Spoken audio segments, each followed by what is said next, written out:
Hi friends, welcome to my channel Rajeev vlogs. School నుంచి పిల్లలు ఇంటికి వచ్చేసరికి సింపుల్గా బియ్యం పిండితోటి ఇలా స్నాక్స్ అయితే చేయండి. చాలా సింపుల్, చాలా ఈజీ కూడా. ముందైతే ఒక గిన్నె తీసుకొని 2 కప్పులు అది బియ్యం పిండి అయితే వేసుకోండి. అందులోకి పచ్చిమిరపకాయ, కరివేపాకు, కొంచెం పసుపు, ఉప్పు, అలాగే కొత్తిమీర, పచ్చిమిరపకాయలు, క్యారెట్ తుడుము, ఉల్లిపాయలు అన్నీ వేసుకొని సన్నగా కట్ చేసుకొని వేసుకొని కొంచెం మెత్తగా నీళ్ళు పోసుకుంటూ కలుపుకోవాలన్నమాట. కొంచెం కొంచెం నీళ్ళు పోసుకుంటూ కలుపుకుంటూ ఇలాగా మెత్తగా చపాతీ పిండిలాగా రావాలి మనకి. అవి ఇప్పుడు ఒక పాల ప్యాకెట్ కానీ నూనె ప్యాకెట్ కానీ తీసుకొని దానికి నూనె మన చేతికి కొంచెం నూనె రాసుకొని ఇలాగ చిన్న చిన్న గోధుమ పిండి ఉండలాగా చేసుకొని మనమైతే సాగొట్టుకొని వేసుకోవాలన్నమాట.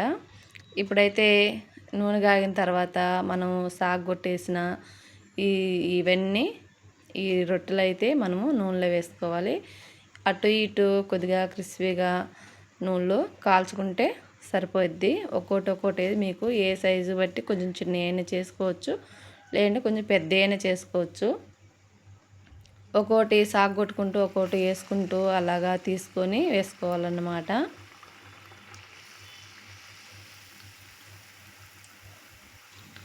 అన్నీ అలాగే చేసుకుంటూ సాగొట్టుకొని వేసుకుంటూ తీసుకోవాలన్నమాట. చాలా బాగుంటాయి. స్కూల్ నుంచి ఇంటికి వస్తారు మనకి హెల్త్కి కూడా చాలా మంచిది. ఎందుకంటే మనం ఏ మైదా పిండి ఏవి వాడలేదు కాబట్టి చాలా బాగుంటాయి.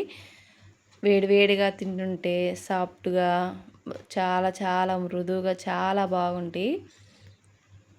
ఇవి చేసుకోవటం కూడా చాలా సింపుల్ అన్నమాట. ఈజీగా అయిపోద్ది. సేమ్ ఒక అరగంటలోనే మనం సింపుల్గా చేసుకోవచ్చండి. మీకు కావాలంటే ఇంకొంచెం ఎక్కువ వేసుకొని చేసుకోవచ్చు. ఇక వారం నిల్వ ఉన్నా కానీ ఎక్కడికి పోవు, చాలా బాగుంటాయి. మన ఛానల్ నచ్చితే లైక్ చేయండి, ఫాలో చేయండి, ఒక చిన్న కామెంట్ చేయండి. మీరు చేసుకున్న తర్వాత కామెంట్ చేయండి. చాలా బాగుంది, నాకు అదే సంతోషం.